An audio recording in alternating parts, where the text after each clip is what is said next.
Everyone give it up for Kristy Swanson.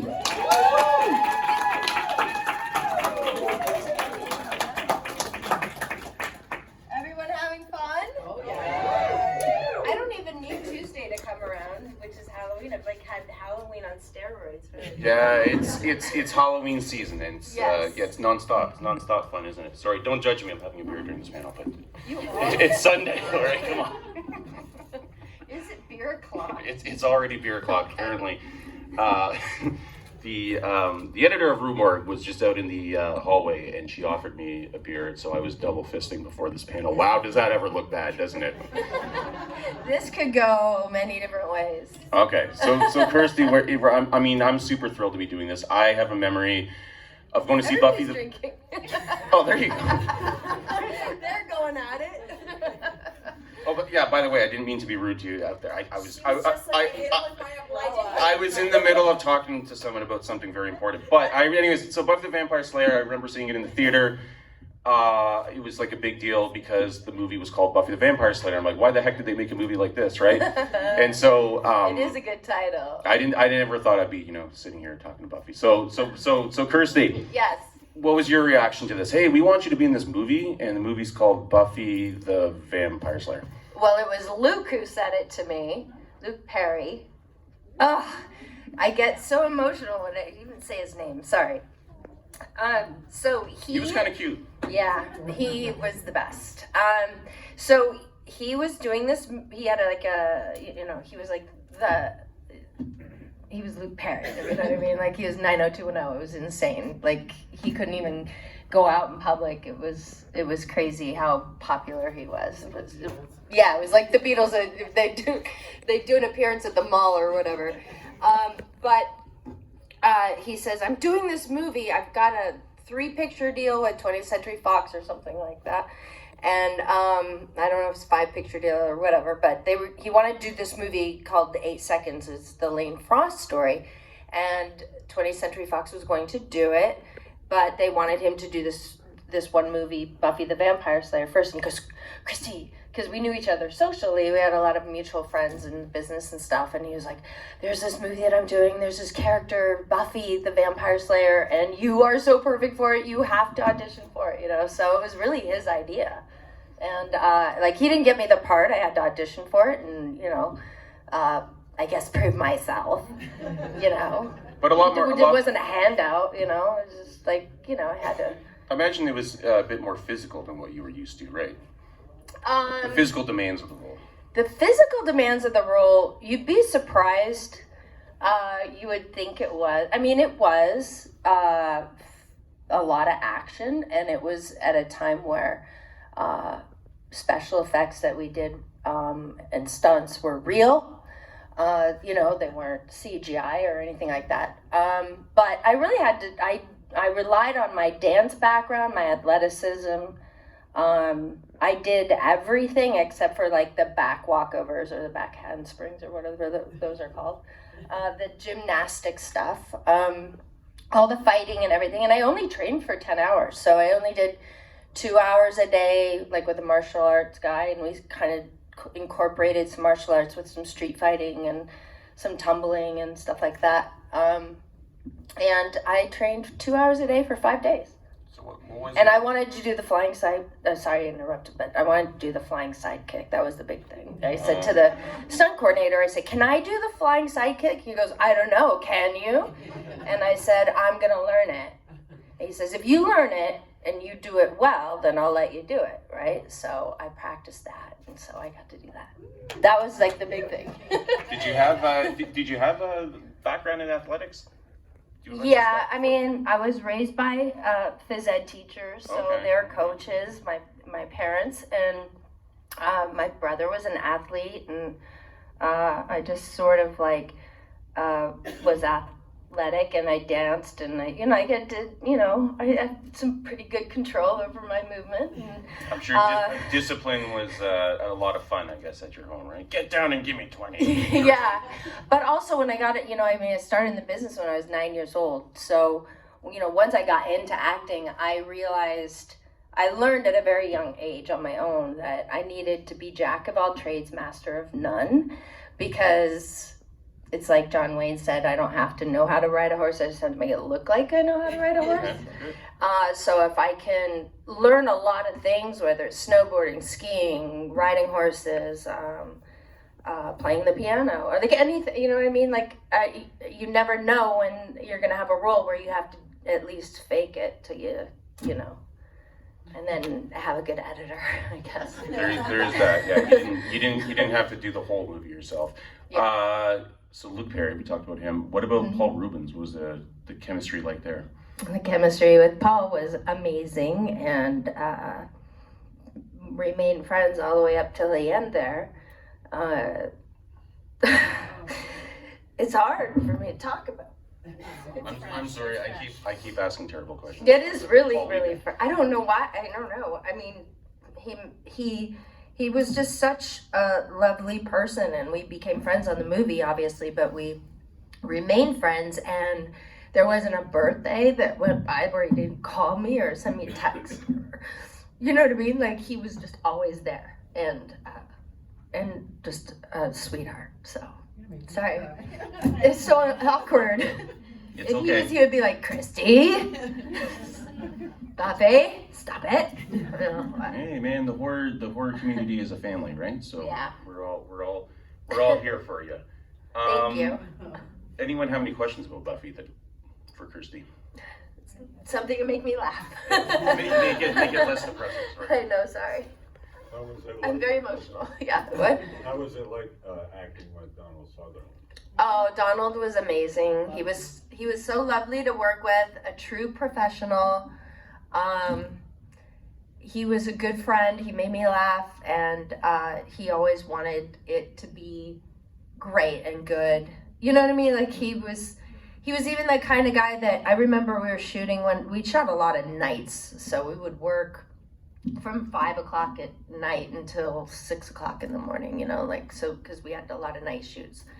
And there was one time when we were shooting this scene in, I think it was kind of like an alleyway, and we had shot the master, and then we shot his coverage, and they really needed to get his coverage done because the next day they needed to bring him in earlier, so they were going to release him and then shoot my coverage without him, so I would be maybe acting with the script supervisor or somebody just giving me the lines that he has, you know what I mean, when they're shooting my coverage. Well, he finished his scene and he stayed, like he went and had dinner and he came back in the middle of the night, like 2 o'clock in the morning, just to be off camera for me. Do you know what I mean? Like, I was like, what are you doing here? He goes, it makes a difference. I don't know, you know, you could read it with the script supervisor, but when the actor's there, it just changes. It brings the energy back, you know? So he just came back to just do his off-camera lines. And it was just like, that's a true professional, you know? Like, that's a guy who cares about his craft and what he does. And it certainly made me feel loved, so it was good, yeah. Anyone else? Any more Buffy questions? Not Buffy. How do you feel about Charlie Sheen? Oh, Charlie? How do I feel about Charlie? Well, Did this just turn into the biggest gossip fest? I don't know. I have nothing. I have no gossip. I have no Charlie Sheen gossip at all. I don't know. I mean, we were both in Ferris Bueller, but we didn't work together on the film. But we did work together in Hot Shots, and then we did The Chase. And The Chase was shot in Houston in August. It was hot, like so hot. Oh my God, it was awful. The heat, being out there on the highway. But he and I were quite comfortable in the car with the air conditioning. It was the camera crew that was out in the heat. It was awful. We had fun. I remember we used the car phone, and we had a little car. Remember the car phones that were it's like actually attached to in the car. Like, we would call his dad, you know, and talk to him, and call various people and have conversations in between takes. And he is wickedly funny, like super hilarious, very smart, intelligent guy, and you know, it was fun. It was a funny movie. So That's awesome. yeah. I got no trash talk. I Yeah, love Charlie Sheen. I'm a fan. he's very talented. But you had a question in the back there. I did. Going back to trash talk, did you feel any rivalry with Sarah Michelle Gellar over the role? No. No. None whatsoever. Oh my God, a lot of people ask me that question too, and I get it. I understand why, but the thing is that like the movie we did in 1992, and it didn't like do that well in the movie theater. It didn't like make box office. I think Death Becomes Her like beat us out that weekend or whatever, but the movie got legs in blockbuster rentals, like, you know what I mean? It was just one of those cult, what do you call it? Cult classic, and it just came to life in that way, you know what I mean? And I think that's what ultimately gave them the idea to turn it into a series, which was fantastic in my opinion, because I mean it was like 7 years later, right? So I was 22 years old when I did Buffy. I was playing a high school girl, you know, so I don't think I could play high school, you know, like in my 30s, you know, unless everybody was doing it. Then it'd be like the movie Grease, where everyone was like 40 playing high school. It wouldn't be the first time. Or Beverly Hills 90210. But for me, it was like so awesome that this series was going to come out, because the character of Buffy to me was always she's strong, she's independent, but she's funny, and you know, like the woman gets to be the hero. Yeah, and young girls are going to get to watch this character every week, you know, and be a good influence and a positive thing. Like, because I grew up watching Lucille Ball and Bewitched and Wonder Woman and Bionic Woman. Those were the women that I looked up to as a child. So I thought it was fantastic that they made this series. A lot of people say that, like, how come you didn't do it? It's like, well, they didn't use anybody from the movie, actually, so I didn't take it personally, you know? Why would I? So, if anything, it's an honor. So, yeah.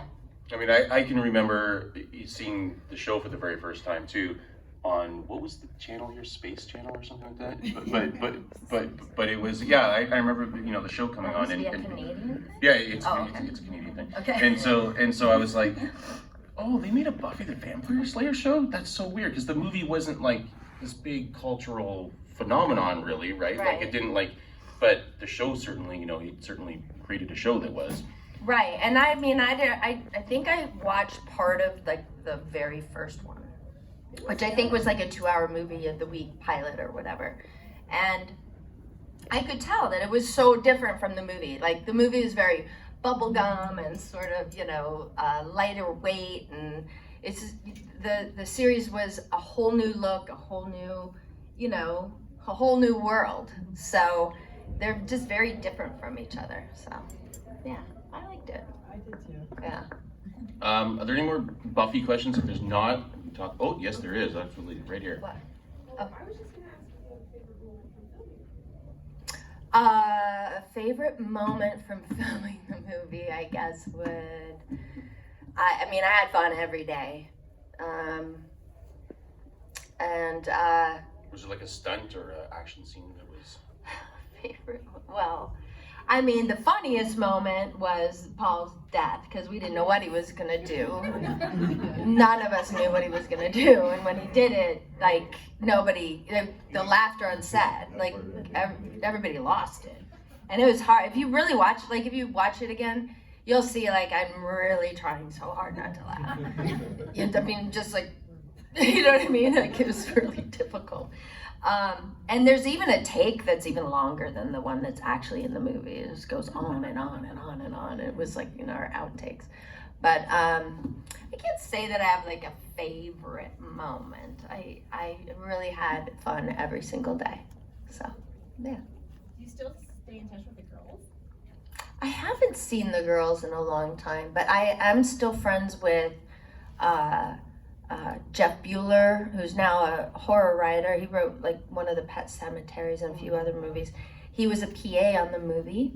My friend Matt Bilski, he was office PA. We're still buddies.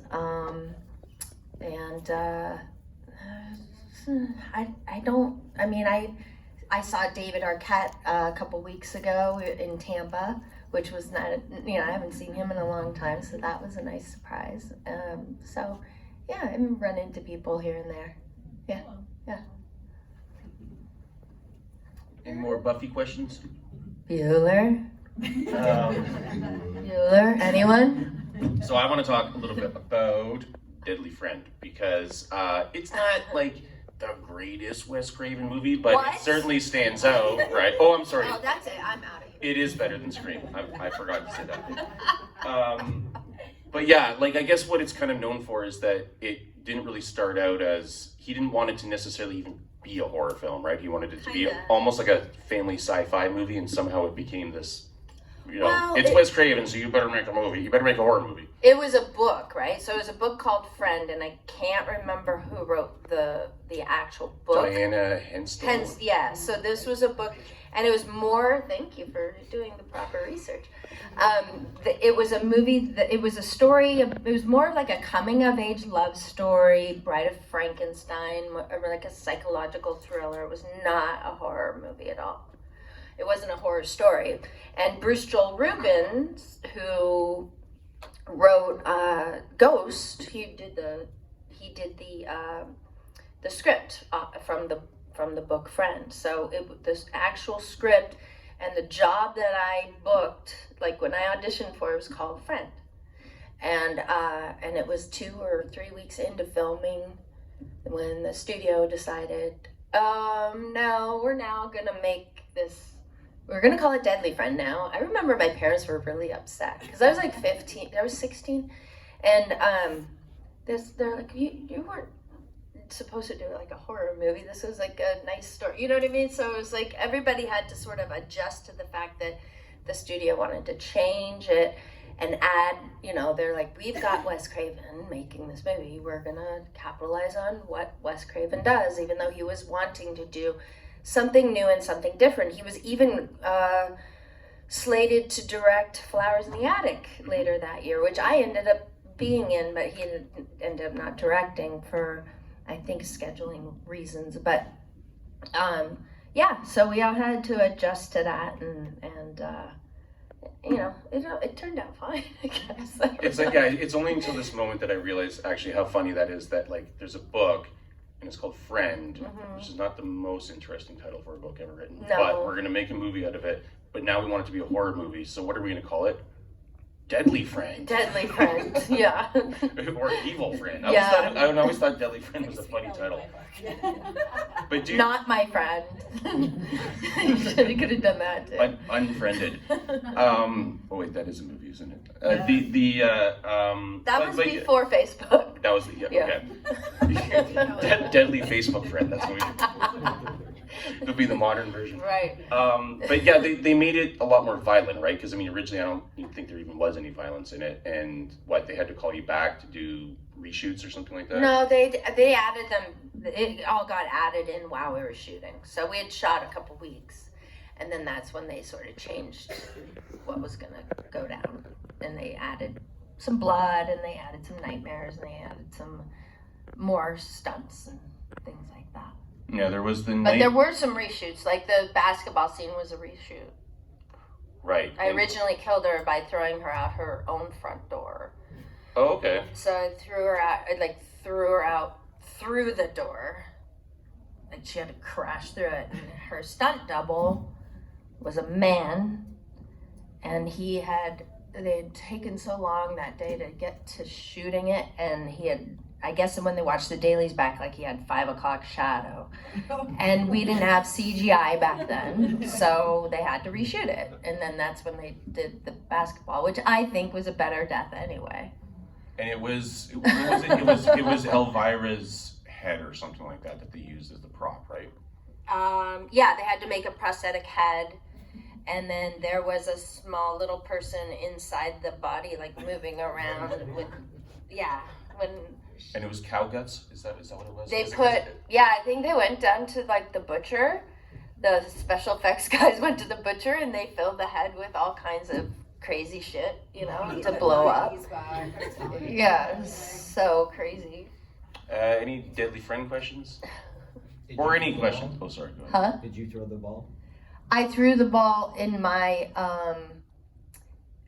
when they were covering me, I threw it, you know, near camera.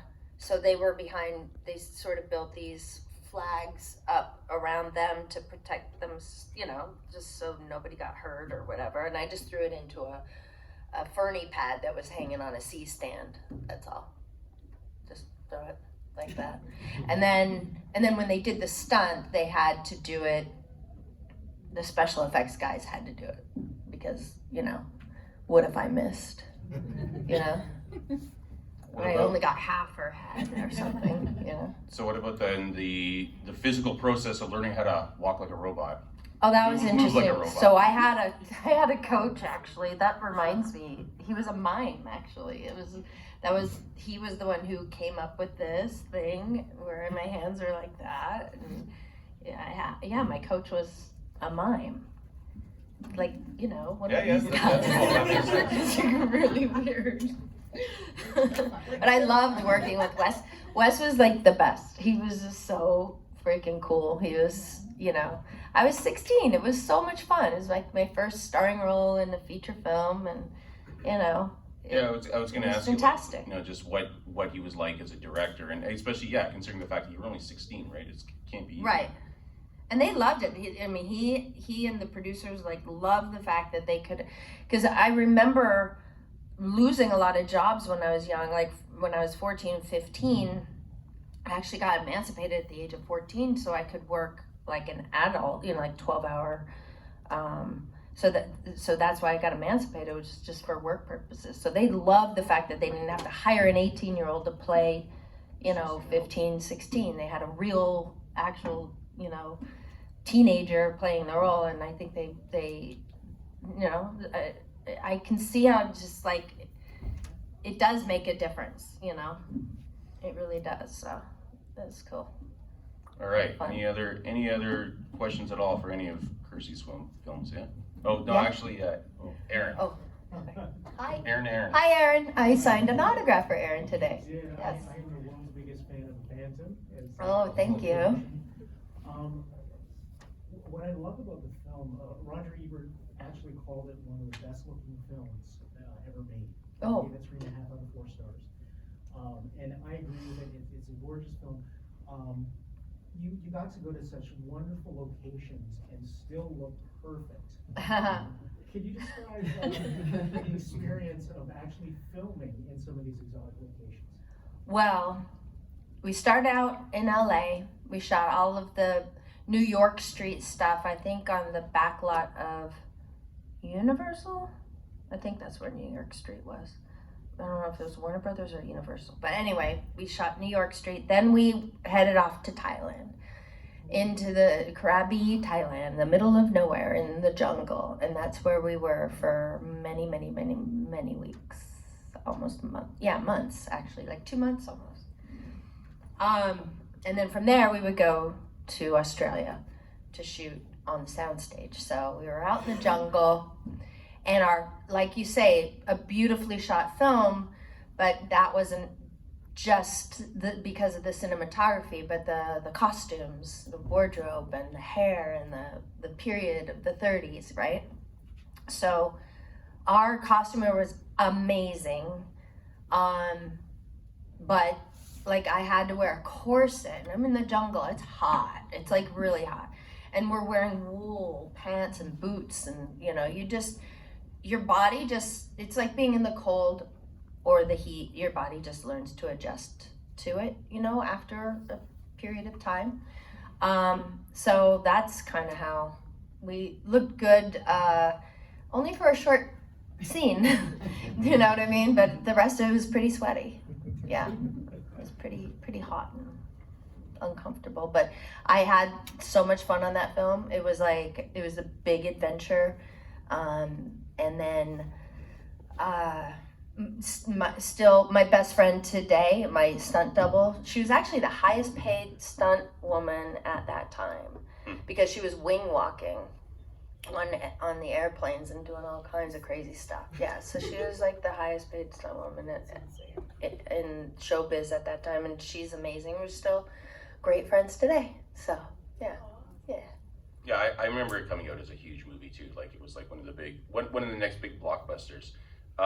Also kind of a big blockbuster, Mr. Boogedy. Oh And God! I think there's a question over here. Come on, Lee, help me out. And You Mr. must have a Boogedy, question. I You must have a question I about Mr. shot Boogedy. that right before Deadly Friend, like a month before Deadly Friend. Okay. And Yeah. what's your memory of that? A kind of family friendly horror film.